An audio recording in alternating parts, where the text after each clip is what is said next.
In the beginning, the earth was without form and void, and darkness was upon the face of the deep, and the Spirit of God was moving on the face of the waters. And God said, "Let there be light." And there was light. And God said, "Let the waters bring forth abundantly the moving creature that hath life, and fowl that may fly above the earth in the open firmament of the heaven." And God created man in his own image. In the image of God created he him. Male and female he created them. Some read Genesis as history. In the 17th century, an Irish archbishop named James Ussher calculated the date of creation by studying genealogies recorded in the Bible. God made the world in 4004 BC, he said.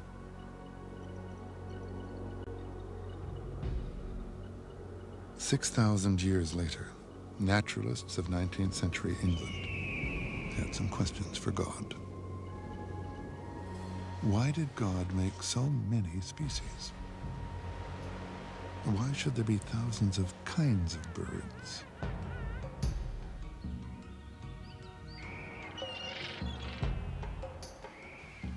And why, for heaven's sakes, should there be over 1 million different kinds of bugs?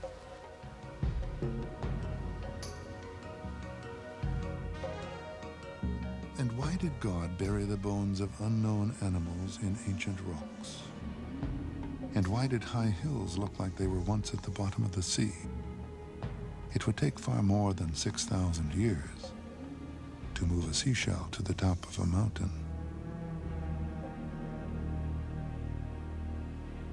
It took a born naturalist and trained observer, an Englishman named Charles Darwin, to hold the world up to the microscope of his mind and see what everyone else had seen, but in a way no one else ever had.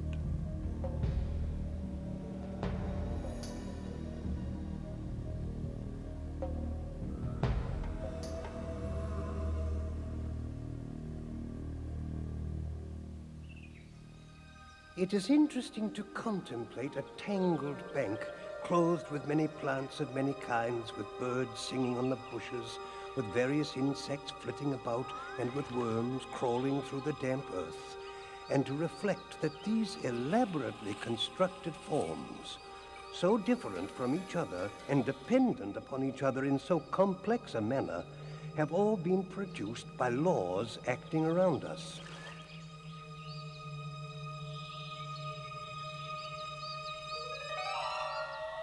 What Darwin gave us is an explanation, I go further, the explanation, for why we exist. The publication of The Origin of Species by Darwin in 1859 ushered in the greatest intellectual revolution since the proclamation of Christianity 2,000 years earlier. Darwin visualized the progress of evolution as being like a tree of life. From the solid trunk of a very limited number of primitive organisms, over time, sprouted the stout branches of fish and reptiles and plants and insects and mammals. They in turn branched out again and again, until finally there were roses and radishes, pigeons and peacocks, monkeys, apes and humans. Darwin's explanation was based on his theory of natural selection. In the random shuffle of heredity, each new individual is born slightly different from others. Occasionally, an individual will be born who is stronger, faster, or better able to cope with the changing world. That individual will thrive and pass on the advantage to its offspring. Generation upon generation, small changes accumulate until the new organism no longer breeds with what its ancestors had been. A new species has evolved. Non-random survival over countless generations leads to a gradual evolutionary change from small beginnings on our planet like bacteria, over a sufficiently large number of these non-randomly selected generations, you end up with things like us, mammals, birds, highly complicated, beautifully designed creatures. There's not a shred of evidence that will stand the test of time that denies the biblical account of creation. That when God created Adam and then took Eve out of the side of Adam, they were as complete as we are now, that there was no evolution, no change. Darwin's theories moved man from his long-held position at the center of creation, causing a clash that carries over even to today. Nearly half of all Americans have said they prefer the biblical account of creation. It's like, to me, saying that this watch, with all of its intricate parts, somebody somewhere just threw a lot of metal up in the air one day and it came down a watch that tells me exactly what time it is. It's even more ridiculous than that, because man is by far a more marvelous creation than this wristwatch. The argument goes that if there is a watch, there must have been a watchmaker. So surely the far more intricate world of living things must imply a designer. What Darwin was saying is that the struggle for survival alone, given immense spans of time, can produce the rich and varied world we see today.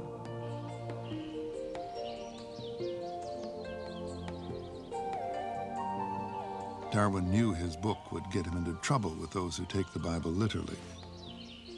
So, in hundreds of pages of examples of evolution, man gets only a single sentence on the last page. In the future, I see open fields for far more important researchers. Much light will be thrown on the origin of man and his history. I think people want to believe they're quite special, that, you know, somebody, God, put them there specially as a quite unique kind of creature and minds about them differently from what he minds about other creatures. And of course, that's very much not part of Darwin's view. I mean, we're just another species out of many. Nothing special about us at all. It seems to be true that real opposition to Darwin developed when people recognized the full implication that we are closely related to apes. This is hard for us to believe today because we're so obviously related to apes. I mean, they're so immensely similar to us. But it nevertheless appears to be historically true that that was what gave people the most trouble.